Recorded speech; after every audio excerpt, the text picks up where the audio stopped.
Assalamualaikum warahmatullahi wabarakatuh. Selamat pagi, salam sejahtera untuk kita semua. Kembali jumpa lagi bersama dengan saya di channel Lebih Service. Rekan-rekan, di hadapan saya ini ada sebuah TV LED Polytron 32 inch ya, dengan casing warna putih seperti ini. Katanya kerusakan TV ini teman-teman, dia tidak mau start ya. Oke, saya akan coba langsung saja nyalakan ya. Kita akan lihat kerusakannya ya. Ini berarti lampu indikatornya nyala, cuman standby ya teman-teman ya. Saya coba colokan saja ya. Kita lihat kerusakan sebenarnya gimana ya. Oke, perhatikan lampu indikator di bagian sini ya. Saya coba nyalakan seperti ini. Nah ya teman-teman ya, kelihatan ini lampu indikatornya berkedip-kedip seperti ini teman-teman. Tuh.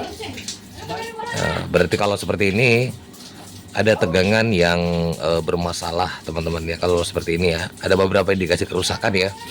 Tapi paling sering teman-teman ya, kerusakan seperti ini biasanya tegangan 5 volt ya yang bermasalah ya teman-teman ya, di area power supply ya. Paling sering TV Polytron ya. Oke, kalau begitu kita akan buka ya, apa betul prediksi saya atau gimana, kita tapi belum tahu ya, karena seperti yang saya katakan ini ada banyak penyebab ya, sehingga dia seperti itu. Biasanya kalau Polytron yang normal itu pada saat kita colokkan maka dia akan berkedip seperti ini beberapa kali, lalu dia standby seperti ini. Nanti kita start di powernya baru dia bisa start ya teman-teman, kalau TV Polytron ya. Oke, ini kalau habis kita gunakan remote pun dia tidak akan bisa ya start kalau seperti itu. Saya matikan lampu di kamera saya supaya lebih jelas ya kedipan lampunya ya. Tuh, saya zoom. Nah dia seperti itu kedipannya teman-teman ya. Coba saya start ya TV-nya.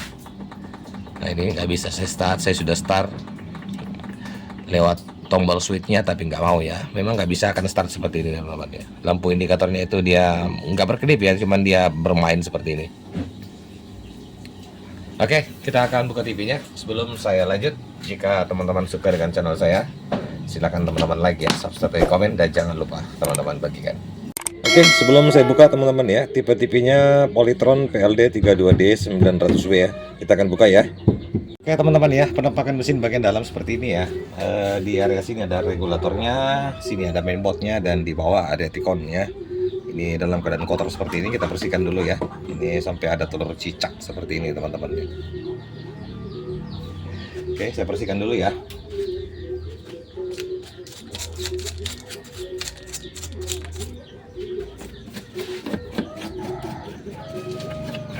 Nanti kita terfokus langsung ke teman-teman ya, ke area regulatornya ya teman-teman ya.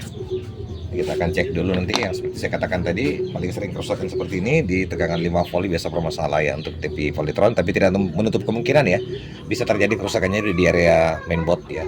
Oke, saya akan bersihkan dulu lalu kita akan nanti menganalisis yang bersama kerusakannya. Oke rekan-rekan ya, kita sudah balikan mesinnya seperti ini dan langsung saja kita melakukan pengecekan tegangan ya teman-teman ya. Jadi seperti yang saya katakan tadi, untuk kerusakan seperti ini biasanya kalau di TV Polytron ya, tegangan 5 voltnya itu biasanya ada yang bermasalah ya. Oke, saya coba nyalakan dulu ammeter saya supaya lebih jelas pilih angkanya ya. Kita nyalain dulu, bisa kelihatan ya teman-teman ya. Oke, sekarang saya coba colokan ya. Oke, posisi indikator masih bermain seperti ini teman-teman ya. Tuh, kedip-kedip seperti itu. Oke, kita ukur langsung saja tegangan 5 volt di titik poinnya di sini ada teman-teman ya. Bentar, ini mungkin agak gelap ya. Saya giniin aja ya teman-teman ya. Kita ambil ground di sini. Kita ukur tegangan 5 voltnya ya. Bentar, tidak kelihatan.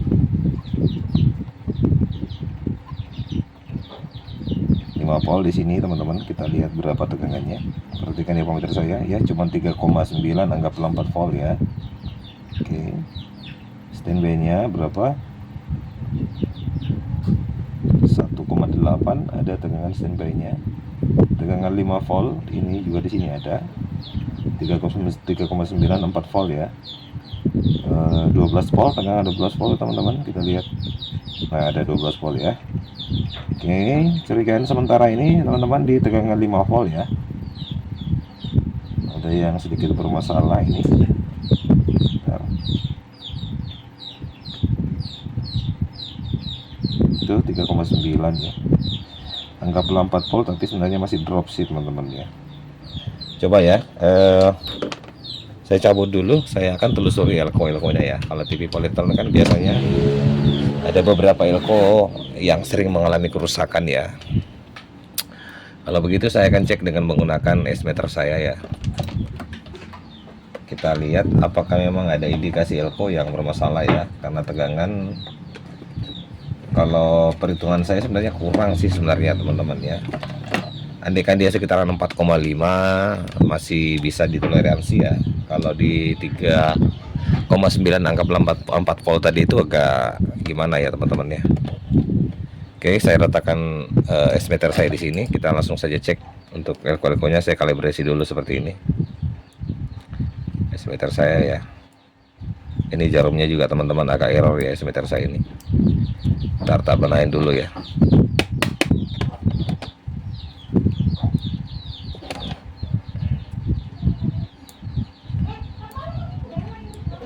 Nggak bisa naik lagi teman-teman ya. Ntar saya benahin dulu ya. Oke. Oh belum ya.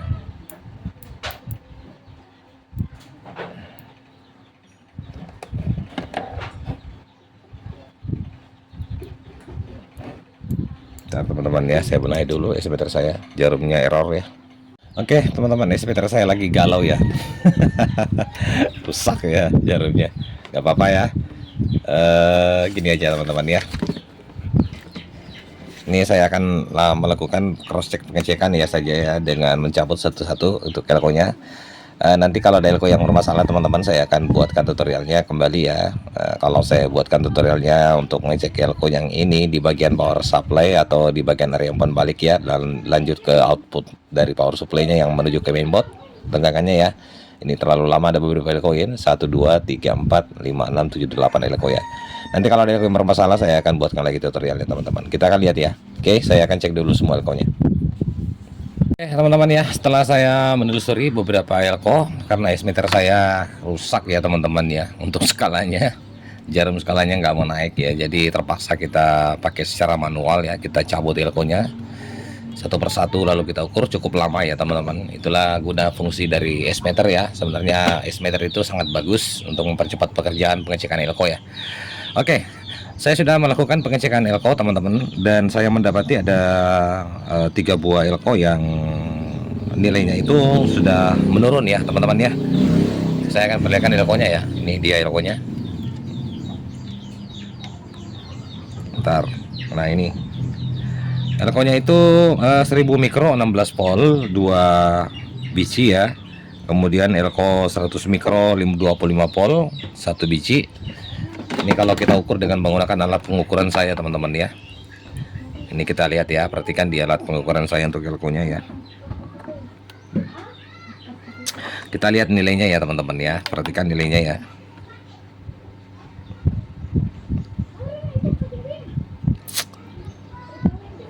Harusnya ini 1000 mikro farad ya.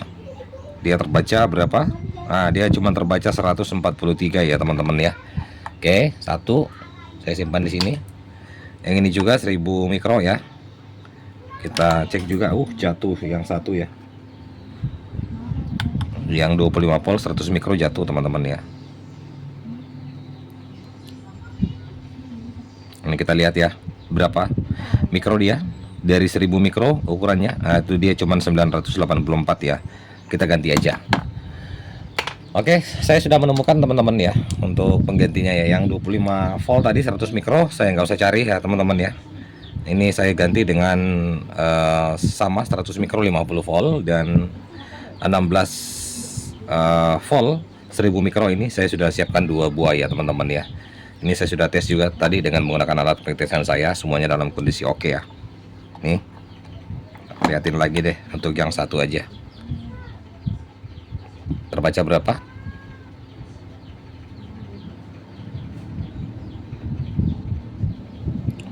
Nah itu ya, terbaca 1025 mikro ya. Oke, Kalau begitu saya akan coba langsung pasang saja teman-teman ya 3 buah elko ini. Setelah saya memasang 3 buah elko, kita akan langsung mengetes untuk area PSU-nya. Oke, rekan-rekan ya, pemasangan elko 3 buah elko yang saya sudah ganti tadi teman-teman, ini saya sudah pasang ya di tempat posisinya semula ya. Oke, sekarang tinggal kita pasang. Saya akan ambil dulu untuk ini ya sebagai lapis ya. Kita pasang soket-soketnya dulu ya. Saya pasang soket belnya seperti ini. Oke, kita baringkan ya. Untuk soket ke mainboard ya, saya pasang dulu. Bentar ya. Kita rapikan. Ini model posisinya seperti ini ya. Oke. Saya pasang dulu teman-teman ya. Kita selipkan di sini.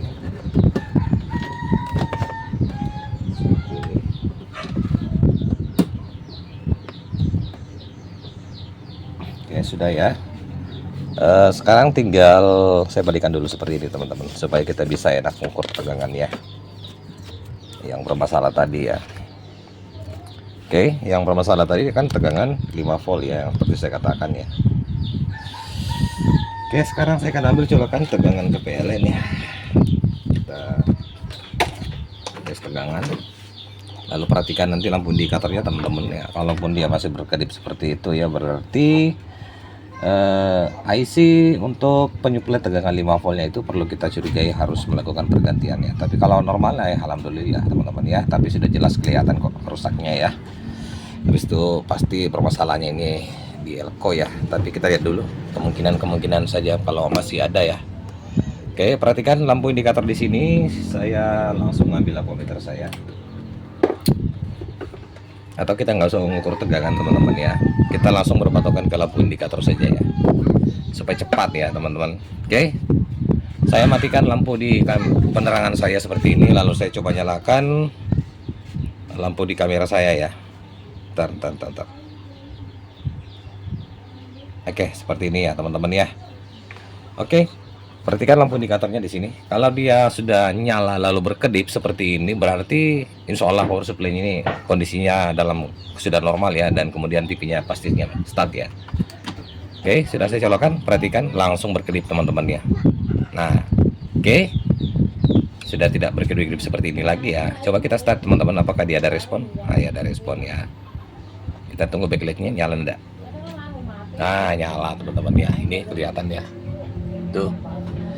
Oke, sekarang tinggal saya rapikan ya. Kita akan lihat nanti di depan ya kan, ini kalau bisa enggak kira-kira ini kalau saya naikkan seperti ini bisa ya. Nah, kita lihat adakah penampakan resistor di bawah ya. Nah, itu ada ya teman-teman ya. Bentar tak liatin ini soalnya. Nah, itu ya. Oke, TV-nya kembali nyala dengan normal teman-teman ya. Cukup ya, demikian dari saya channel Labis Service. Kalaupun cara menjelaskan saya tadi mungkin pasti ada yang masih kurang jelas, ataukah solusinya teman-teman misalkan elko-nya dalam kondisi bagus, bisa teman-teman ada permasalahan di tegangan 5 volt untuk area regulator, bisa teman-teman pertanyakan di kolom komentar ya. Siapa tahu saya ada pengetahuan dan bisa memberikan solusi ya teman-teman ya. Oke, demikian dari saya channel Labis Service. Mohon terus dukungannya dengan cara di like, di subscribe, tadi komen, agar saya lebih bersemangat lagi dalam berbagi ilmu pengalaman. Lebih dan kurangnya mohon dimaafkan dengan ucapan wassalamualaikum warahmatullahi wabarakatuh. Sampai jumpa di tutorial selanjutnya. Itu dia gambarnya.